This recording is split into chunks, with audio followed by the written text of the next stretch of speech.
Hi, and welcome to my latest video concerning the Black and Native American Revolutionary War soldiers from the town of Windham, Connecticut. The town of Windham at the time of the Revolutionary War was much larger than it is now.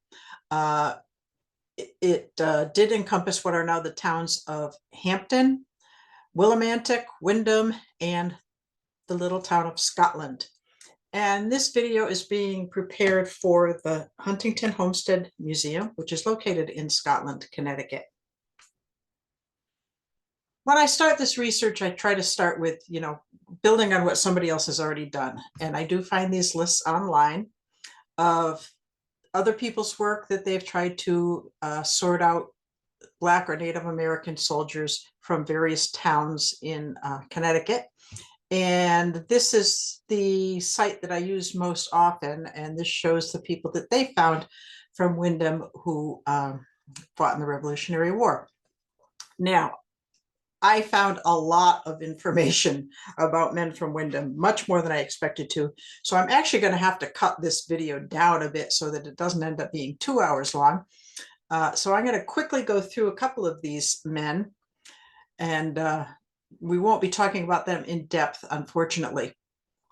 And the first four, Dick Cato, it was actually from Plainfield. He was enslaved by General Douglas, who lived in Plainfield. So I'm not sure why he made the Windham County list. Plainfield is also in Windham County, but he shouldn't be on the town of Windham list. Prince Freedom from Windham. I can find no record of a Prince Freedom from Windham, Connecticut.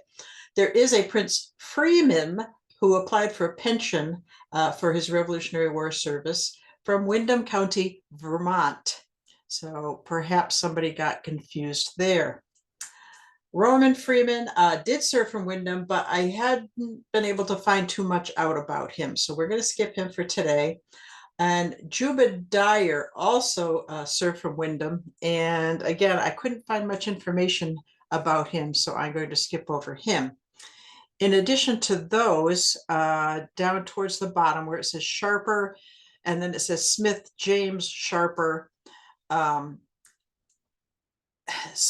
James Smith was not also known as Sharper or the other way around. They're two different people. Somebody read a record where it said Sharper, Negro, or James Smith. And if they were the same person, it would have said alias, not or. These are two separate men. So we're going to drop Sharper out. There's a lot of Sharpers who fought in the Revolutionary War, so I wasn't able to quickly, at least, pull him out. Prince Starkweather, didn't find a whole lot out about him. And then down at the bottom, John Lynes. I actually was going to talk about John Lynes' wife, whose name was Judith Lynes, but I received my current issue of the Connecticut Explored magazine, that summer of 2026 issue, where they focused on Revolutionary War. And there's a really good article in there about Judith Lynes, the wife of John Lynes. So instead of me talking to you about her, please try to get a hold of that magazine article. If you subscribe to Connecticut Explored, that's great. If you don't, maybe you should. So taking a bunch of them off the board, we are going to start out talking about Pompey McCuff. This S number that you see here is his pension number. So he applied for a pension and got a pension, served in David Humphrey's company of colored troops, and he was from Windham. And I found out quite a bit about Pompey McCuff. First of all, he was born in Windham, and his birth is recorded. I don't see this very often. It's recorded in the Windham Vital Records under the surname Gray. His mother, Phyllis, was enslaved by Samuel Gray. And the birth of Phyllis's two children were both recorded in the Windham Vital Records. The page before this, which I didn't include just because there wasn't enough space, is the birth of Zilpha. Pompey's sister was born in 1767. So Pompey was born in 1768, December 28th, 1768. We're going to want to remember that date a little later on. Down at the bottom here is a inventory from the estate of one of the Grays. There's several Samuel Grays in a row there in progression. And it shows one Negro man, Pomp, $30, one Negro woman, Zilpha, $30. So this is Pomp and his sister Zilpha, listed as usual, right around the cows and hay and other livestock. So this is part of his compiled service record. It shows here that Pomp enlisted on January 1st, 1781. Now, remember his birthday, December 28th, 1768. Pomp, at the time of his enlistment, was just turned 12 years old. Think about that for a while. 12-year-old enlisting in the Army. And the reason for that is at the bottom of this next page, where it shows that he was a servant to Lieutenant Colonel Gray. Again, we're back to that Gray surname. Samuel Gray was kind of a bigwig in the Army, actually, from Windham, appointed by Congress in 77 as Second Deputy Commissioner General of Purchases for the Eastern Department. So this is who Pompey McCuff belonged to. This is his enslaver. And this is the person that he was with for the duration of his enlistment as a servant, which means not only did he bring his food and perhaps take care of his clothes and his boots, but probably also was running errands for him, maybe delivering messages. So while this was somewhat of a sheltered position, it was not without danger. Below there, you see, this is from his pension application, and you can see he signs with a mark. He was not able to read or write, not even his own name. And here we have a photo of the Samuel Gray House in Windham Center, Connecticut, still standing, was built in 1790. So Pomp McCuff was very familiar with this house. Because Pomp was so young when he served in the Army, born in 1768, when it was time to apply for pensions in 1818, 1820, he was still only, he was still a youngish man. So he provided witness statements for several other men who were applying for pensions. And this was often necessary if someone didn't have their discharge papers, if there was any sort of a question about their service, they'd get somebody else to do a witness statement for them. So he did these for Andrew Fitch, who was a captain in the 4th Regiment, Benjamin Farnham. This is interesting. Pomp enlisted at the Hibbard House in Windham, well acquainted with Farnham before the war, stationed together at Dobbs Ferry, where they were entertained by a corporal who would ride 2 horses at the same time, causing much merriment. I'm sure that 12-year-old Pomp was very amused by this sort of thing. But these kind of records really fill out the story of his war experiences. So that's why I'd like to read through a few more. James Howard was an agent for Joshua Elderkin of Windham, who was a commissary. So James Howard probably was interacting with Samuel Gray. So Pomp would have known him fairly well, also knew his widow. Job Primus knew him as long as he lived and knew his wife, Rebecca Michael, who was applying for a widow's pension. John Fuller served in the same regiment, were together at Danbury, Horseneck, Haverstraw, Highlands, and West Point. There we get a list of places where Pomp served. Nathaniel Abbey enlisted at the same time in Windham, same company, side by side on a march at Fitchskill and Peekskill in a skirmish with the British at Dobbs Ferry, and also knew his wife. Enlisted at the same time as Nathaniel Lothrop Frink, served in the same company, and also knew Nathaniel's wife, Rebecca.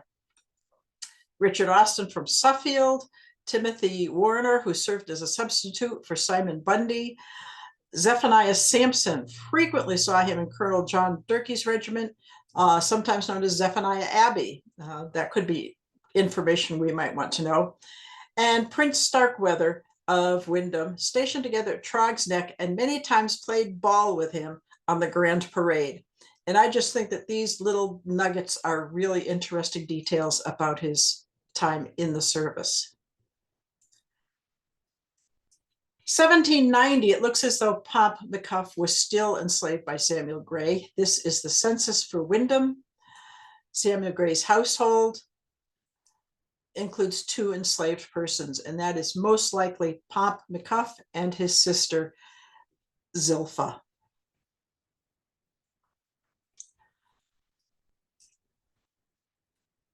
This is a description of his service from his pension file. And it talks about why he's applying for a pension. This is the 1820 application where they had to prove that they needed the pension. They wouldn't just give it to anybody. It says he was discharged at West Point. He's a laborer. He's lame in his right wrist. His wife, Abigail, sometimes known as Nabby, is 47 years old, in good health, but she has a broken arm. They have 3 children. Now, these are 3 children who are living at home and are dependent on him. Older children who were no longer dependent weren't listed in these pension applications. But he's got 3 children at home. Zilpha, age 10, same name as his sister, who's strong and healthy. Mary Louisa, aged 8, weakly and feeble. And Andrew S. Judson, aged 3, who is sick almost all the time. Now, I wasn't able to find much out about any of these children, and I'm wondering if maybe Mary Louisa and Andrew perhaps didn't live all that long enough to make it into records. He says, I am very poor, and his assets totaled $8.02. He is freed by 1800. He appears in the census in Windham. Pomp, Negro, household with 4 people. Now, this is 1800, so he's perhaps got a wife, maybe a couple of kids. It's hard to tell from these census records. 1820 census in Windham, again, described as a free person of color. And I'm going to go back to the census in a little bit. 1830, still in Windham, as Pomp Gray. Interesting. Males 55 through 99. These are the children that he was talking about in his pension file, and then his wife, who's older. He's still there in 1840. Pomp McCuff. Just an older male and an older female in his household. So just Pomp and his wife are left in the household by 1840. In the Windham vital records, under the surname Gray, we can find Pomp's death record. Pomp, colored man, died December 24th, 1848. So this is 4 days before his 90th birthday. They call him 90, but we can excuse him, a 4-day discrepancy. And then lower in that same listing, under the surname Gray, we find his sister Zilpha died in 1817 when she was 50 years old. Windham church extracts. We had a few interesting things here. Abigail, Negro wife of Pomp, admitted to the church in 1798. Then down here, Nabby and Abigail, they're the same name, it's just a nickname. Wife of Pomp, cut off from church privileges in 1818. Now, that might be an interesting story, but I was not able to discern what it might be. Nabby, wife of Pomp, died October 2nd, 1844, when she was 67.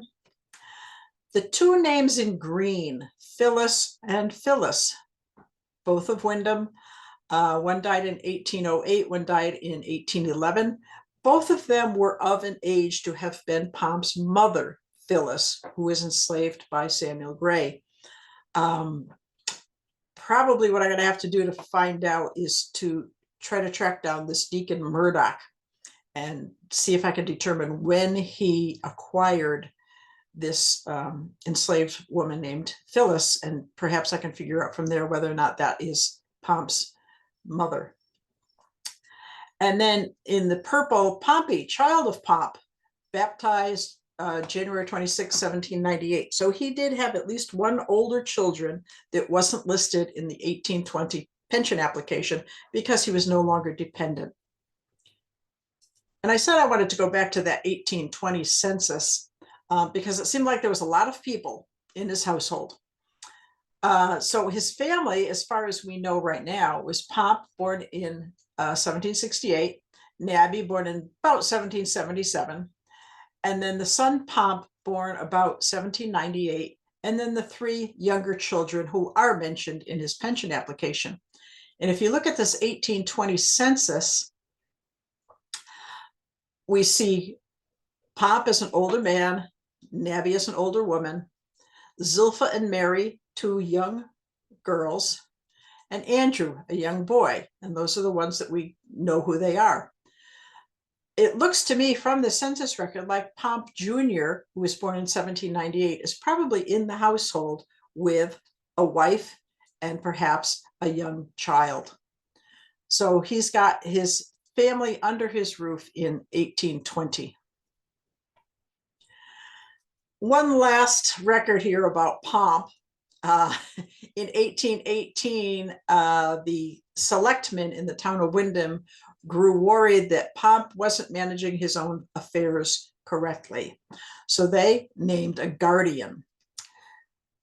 By his idleness, mismanagement, and bad husband is likely to come to want. Okay, the selectmen do not want him and his family, who we just saw, falling on the town for their upkeep.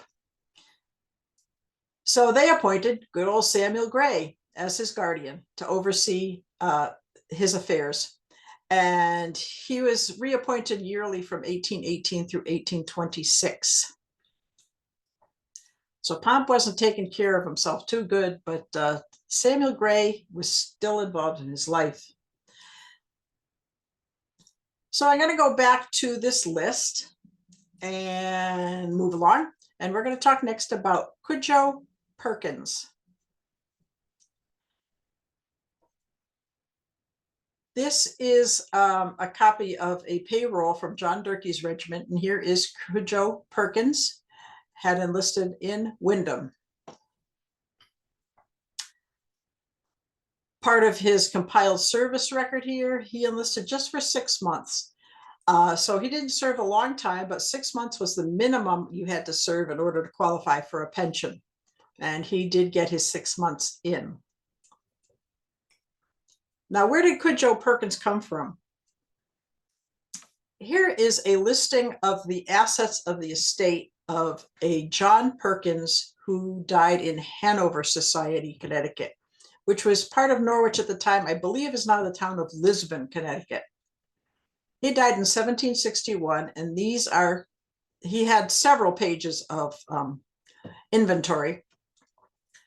Here's a couple of them, and I'm sorry I cut this off a little bit at the top, but he enslaved multiple people. One Negro man named London, a Negro woman named Kate, London's wife, a Negro man named Simon, a Negro woman named Lucy, who is Simon's wife. So we've got two married couples here, and presumably a lot of these other girls and boys are their children. We have a Negro girl named Sola, Negro girl named Dinah, Negro boy named Jim, Zilpha, Milcha, Pura, boy named Wunsmus, girl named Tamar, boy named Ziba, a suckling child, John, and then here at the bottom, a Negro boy named Cudge. Now, from this list, I was trying to see if I could determine Cudge's approximate age in 1761, just by comparing him to these others. If you go back up to Simon, who was married already, so he was a grown man, worth 50 pounds. His wife worth 35 pounds. A couple of these other girls and boys were worth 50 pounds. A girl named Zilpha worth 40. You know, it's hard to say, but I'm going to guess here that Cudge at the time of this inventory was probably between 15 and 18 years old. So he was valuable, not as valuable as some, more valuable than what we know are the young, very young children like Ziba. So that's just a guess, which would mean that he would have been born between 1742 and 1747, somewhere in that range. Cudjoe Perkins changed his name after the war to Quaggery Quicey, And that is an African name, which suggests that he may have been born in Africa. And this is very unusual for an enslaved person in Connecticut. Very few people came here directly from Africa. Most of them came from the West Indies or were born to other enslaved people here. The fact that he took an African name suggests that he was born in Africa, was captured and brought to Connecticut directly. But he did well for himself, especially after the war. He bought property in Windham, and this is how I figured out the name change thing, as Cudjoe Quaggery Quicey in 1791. But he had owned property in Windham as early as 1782. Okay, the war is still going on, and he's buying property in Windham. He owned 2 acres at that time. He bought some more land in 1785 as Quiggery Quicey. Of course, they didn't know how to spell this. Alias Cudge, a free Negro of Windham. So by 1785, he was freed. By 1782, he was freed. He wouldn't have been able to buy property. 1785, he bought land on Beaver Brook. And in 1792, he bought 14 acres. So he's doing fairly well. Not sure how he was earning this money, but he's got money to keep buying property. You could see here in the 1790 census, he is listed as other free people. I think that's a 6. It could be an 11. Not sure, but he's got a household with other people in it. And one of those was his wife, Milcha Perkins, from this same list that we looked at before. There's Cudjoe Perkins. There's his wife, Milcha.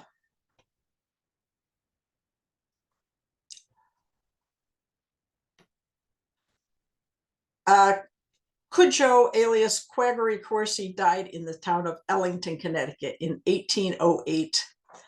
He would have been somewhere around 65 years old if my guess as to his birth year was correct.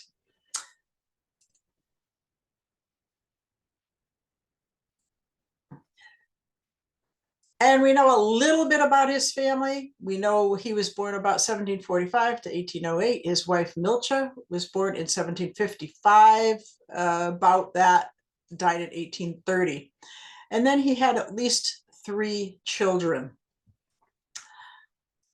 Here is Milcha's death record in the Farmington Church. Quicey M, which was Milcha, widow, colored, died 1830 at age 75.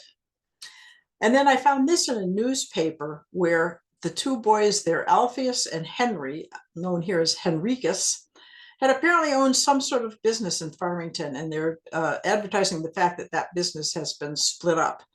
So Cudjoe / Quaggery Quicey did well enough that his sons were able to start their own business in Farmington. So he did well for his 6-month service. Back to our list here. Who are we going to talk about next? Next, we're going to talk about a couple of guys that didn't make the list here. And the reason for that probably is it's hard to determine these 2 names, hard to pick them out of a list as being Black men, because they have fairly normal names. Jesse and Job. Leeson is a bit more of a problem. Very hard to track anybody named Leeson. Gleason with a G keeps coming up, but not just Leeson. So I'm not sure where those names came from. But I will tell you that Jamie Eves, who used to run the Mill Museum in Willimantic, did a lot of research on these 2 men. He's published a lot of research on this. So I'm not going to go too deeply into this. I'm going to use his research a little bit here just to fill you in. And that is the fact that they both enlisted on April 5th, 1777 for 3 years. They served together in the 8th Regiment, commanded by Colonel John Chandler, Giles Russell, and finally Lieutenant Colonel Isaac Sherman, who was the son of Roger Sherman. Their company captain was Captain Paul Brigham from Coventry, and we're going to talk about that in a couple more minutes. Jamie calls them brothers. I don't know if he ever determined for sure that they were brothers. They probably were brothers. They were about the same age. They lived near one another, both from Windham. This is part of their pension application in Jesse's pension application in 1820. I'm a day laborer and maker of baskets, unable to do any work for more than a year by means of sickness. I can neither walk nor stand without help. I have a wife, Susanna, age 57 years, who is a weakly, sickly woman.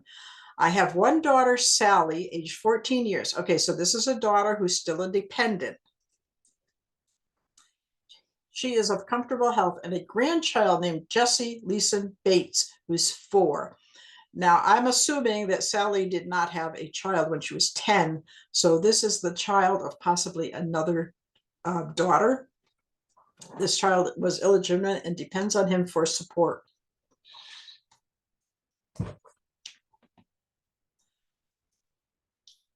Jesse Leeson could sign his name. We see other people in this presentation who were not able to sign his name, and that was more common than not. But he was educated, could sign his name. This is his assets as of 1820: an iron pot, a kettle, an axe, a hoe, some chains, a meal tub, some knives, forks, teacups, and a water pail. He's living high off the hog here. It is all worth $7.36.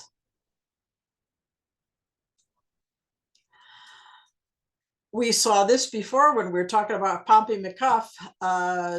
Selectmen of Windham found that Jesse Leeson was intemperate mismanagement and bad husbandry, likely to fall on the town for support. So in 1826, they appointed a guardian for him. This was July 3rd, 1826. The guardian didn't have to work too long because Jesse died on October 11th, 1826, or at least it was in the paper on October 11th. It says here, at Windham, Mr. Jesse Leeson, age 73, revolutionary pensioner and an honest man. That's a pretty good thing to have put in the paper about yourself. His wife died before him, 1823. Moving on to Job Leeson. This is his schedule of assets at the time that he applied for his pension in 1830. And he has even fewer assets than Jesse does, $6.23. He can also sign his name. And when he's talking about his assets and why he needs a pension, he says, I have no trade and depend upon day labor for support. I have been feeble for 12 years and unable to do anything except a little basket making. I have a wife, Rosanna, age 44. Now, Job at this point has got to be somewhere around 65 to 70 years old. So Rosanna is quite a bit younger than him and enjoys pretty good health. He says, I have no children. Now, again, that doesn't necessarily mean that he never had any children. It means he has no children who are dependents. So I am unsure at this point as to whether or not Job had any children. But he did serve in the army much longer than his brother Jesse. He again enlisted in 1781 for 3 years and was discharged at West Point. So that's in addition to his service. So he served a total of 6 years. And I said we were going to go back to the captain from Coventry. His second enlistment was credited to the town of Coventry. So it must have been that captain that convinced him to re-enlist and re-enlist from Coventry rather than Windham. His wife, Rosanna, who was 44 in 1820, probably his second wife. I found a couple of secondary sources that told me that his first wife was, and we're going to go back to this Perkins list once again.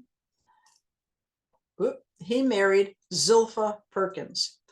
I can probably prove this out. I just haven't been able to find the source of this information yet, but I'm pretty sure where it dwells. I just need to dig it out. But that's his first wife. His second wife was Rosanna. And Rosanna was kind of a character. We'll get to that in a minute. Land records from Windham. They both, Jesse and Job, owned land in Windham at one point or another. Jesse bought some property on the west side of the Shetucket River in 1819 and immediately was mortgaged to Samuel Byrne and Charles Lee. Job, the same year, bought some property, a quarter acre on the east side of the road that leads from Windham to Hampton, the same parcel that Job has hired for the some years past. So he had been renting a place and he bought it in 1819. I'm going to guess he was able to buy it because he got that pension money in 1818. Rose, because she was so much younger, of course, outlived Job for quite some time, and she's got some entries in the Windham land record. Rose Leeson sold to Waterman Clark for $1 the house and garden lately occupied by my deceased husband, who was Job Leeson, now occupied by Pompey McCuff. And we know who Pompey McCuff is. Job's brother-in-law. Both of them married one of the Perkins girls. And Rose signs with an X. She could not sign her name, unlike Job and Jesse. But then in 1831, Rose bought that same property back for $104. I don't know where she got the money, but she got it. A small dwelling house and a half an acre, the same in which General Job Leeson used to live in. So Job is long dead, but he's still remembered, and apparently because of his 6 years of service is referred to as General Job Leeson. Okay, we need to move along back to our list. And once again, we're going to talk about somebody that doesn't appear here. We're going to talk about Jabez Pottage. And this is his enlistment record from Windham. Jabez Pottage, an Indian.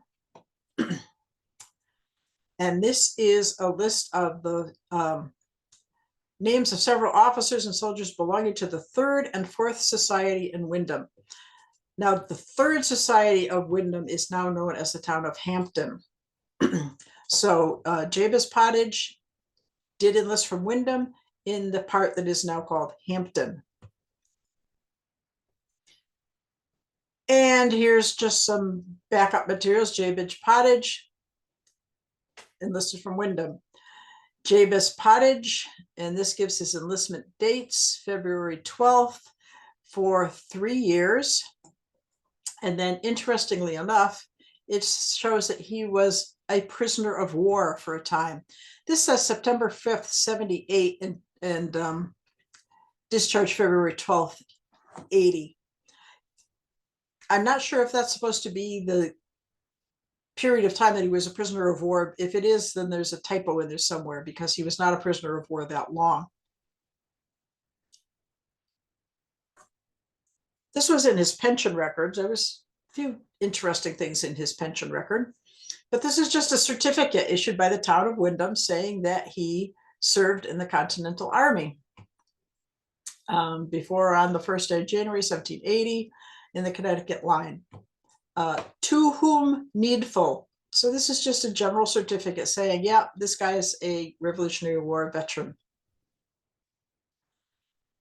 And then from his pension application, he gives a detailed account of his enlistments. First enlisted in 1775, assisted in taking Skeensboro, Ticonderoga, and Crown Point with Ethan Allen's regiment. He served there for more than 9 months. Spring of 1776, enlisted in a company commanded by Captain Sharp. Served in the North under General Arnold about 9 months, then dismissed. Enlisted for a short time and went to Providence. And at Providence, he again enlisted as a private soldier for 3 years in a company commanded by Captain Vine Elderkin and Colonel Heman Swift's regiment. In the spring of 1780, in the state of New Jersey, he was discharged. He was in several skirmishes and the Battle of Monmouth. In a scouting party near Kingsbridge, he was taken prisoner and carried to New York and kept there in the, that was illegible, I could not read what that said, house for 4 months and 2 days. Now the prisons, the prisoner of war prisons in New York City were notoriously bad. He is very lucky to have survived even 4 months there. But he was released in a prisoner swap, and in the spring of 1781, he enlisted once again in Pomfret in the Regiment of Light Horses for a term of 3 years and discharged finally at 14 June 1783 in Danbury.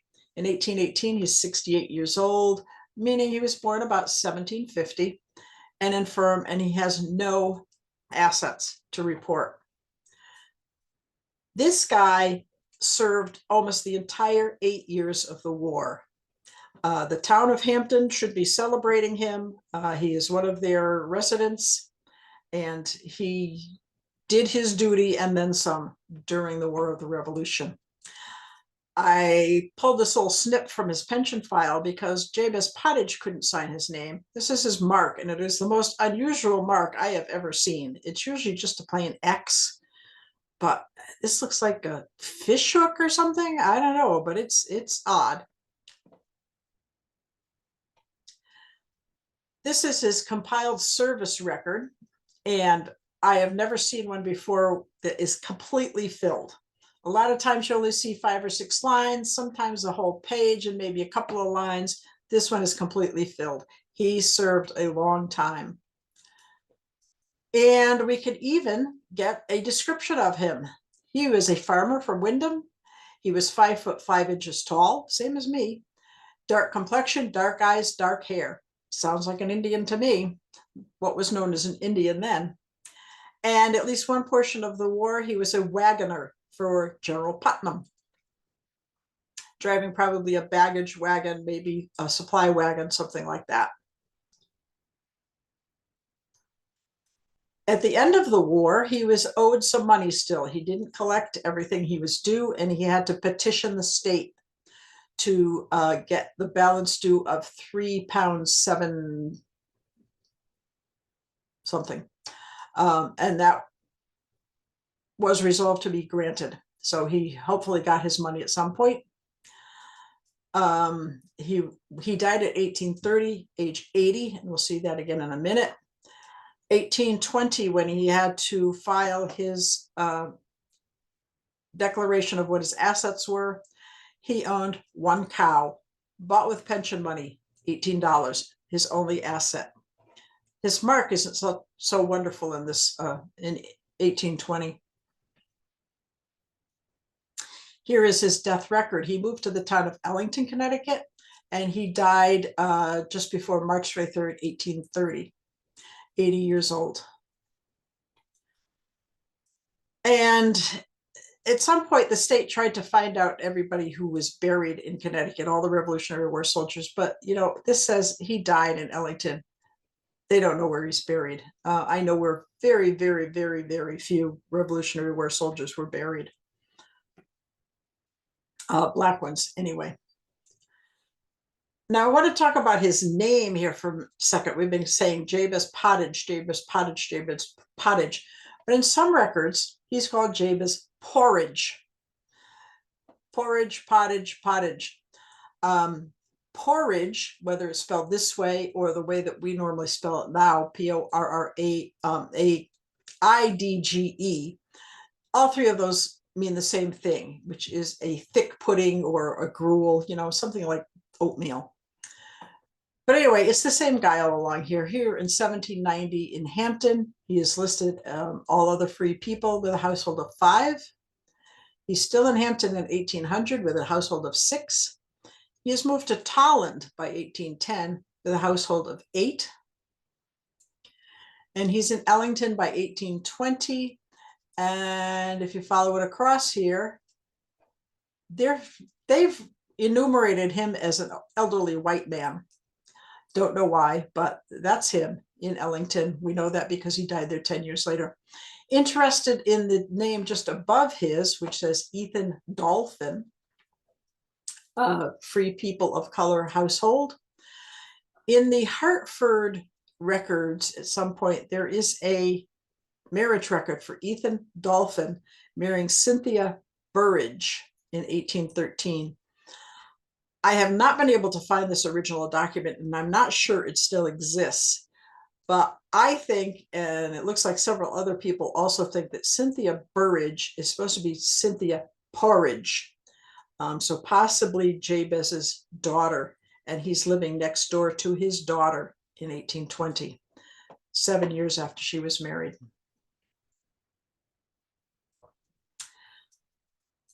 Now, Porridge or Pottage, either one, is a fairly unusual surname. So I dove a little deeper into that, and I found records from the French and Indian War, campaigns of 1755, 56, and 57. And there's an Ananias Porridge who served in the French and Indian War.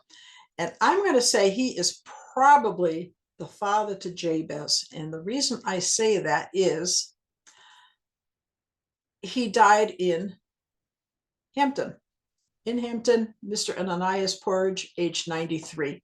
And that was in 1817. I also found a marriage record for Ananias Porridge marrying a Mary Wose in 1745. Jabez was born in 1750.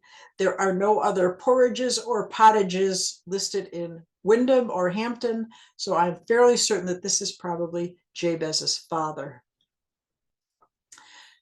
And I said that he was an Indian, and I actually managed to find out what tribe he belonged to, because a Simon Porridge from Chappaquiddick Island, and if you're my age, Chappaquiddick Island has meaning to you due to the Kennedy family.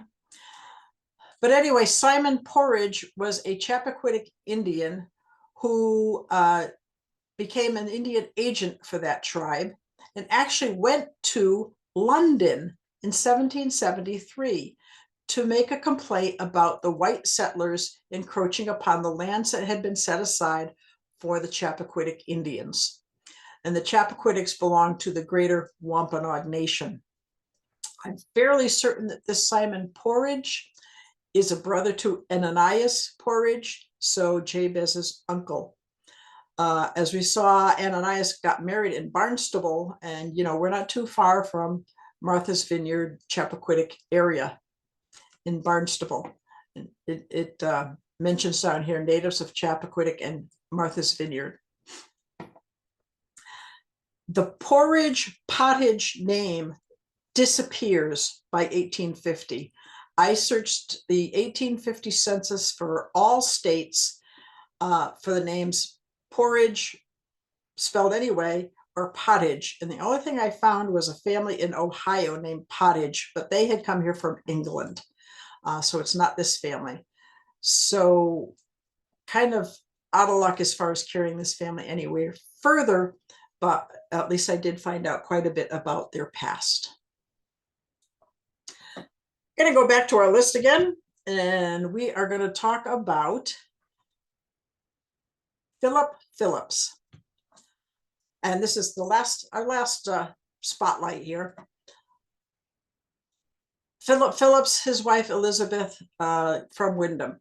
Now, Philip Phillips is one of those names that it's hard to pick out of a list of saying, oh yeah, that's a Black man. It really could go anyway. So I'm going to show you here why he belongs on this list. First of all, his pension application from 1820, Philip Phillips, enlisted for the term in 1780 in the town of Windham. In 1820, he has moved to Medina County, Ohio, but in the census there, Philip Phillips is listed in a household with free people of color. So he is a Black man indeed. Here is his list of assets: a tobacco box, a jackknife, a brass kettle, and an iron pot. That's it. What I found really interesting in his pension application, and then when his widow applied for the widow's pension after his death, both of them could sign their names. Odd enough to find a Black man that could sign his name, to find a Black woman who could sign her name to these pension documents is very unusual. I can't even stress that enough. I'm also going to tell you right now, Elizabeth's maiden name was also Phillips. So she was Elizabeth Phillips Phillips. Say that 5 times fast. Some very interesting documents in Philip Phillips' pension file. This is his actual discharge from December 31st, 1783, signed by General Henry Knox. And if these men had their discharge papers when they applied for the pension, they actually had to mail them to Washington, D.C., and they didn't get them back. So this original document is in his pension file in the National Archives, and we're able to look at a digital version of that. Here's another thing I have never seen in a pension file for a Black man, and that is Bible records. These are pages that were actually ripped out of the family Bible and sent to the Pension Bureau in support of birth dates, marriage dates, etc. So we can look at this online, and it tells all about Philip Phillips's family. And it tells us that he was born December 22nd, 1762. Elizabeth Phillips was born August 29th, 1764. And then it lists their 6 children. I'm not sure why James got shoved in a weird place there. And then marriages. Philip Phillips married Elizabeth Phillips, March of 1789, and then their children's marriages. So we've got a lot of family information here. Now just remember this date, Elizabeth Phillips, born August 29th, 1764. Elizabeth, daughter of Benjamin Mary Phillips, born August 29th, 1764. This is her birth record from the town of New Milford, Connecticut. She was born there. Doesn't say anything about the fact that they are Black, colored, mulatto, any of the above. It just simply lists her birth. She's the daughter of Benjamin, and also it's interesting, the names of 2 of her siblings who are also in these vital records are Huldah and Jeruel. Just remember those names for a minute, Benjamin, Huldah, and Jeruel.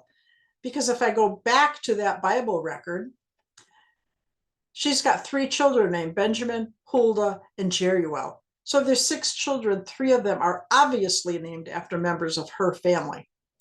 But this got me thinking, if there's children married after her family members, could one of these other names, James, Augustus, or John, be the name of Philip's father?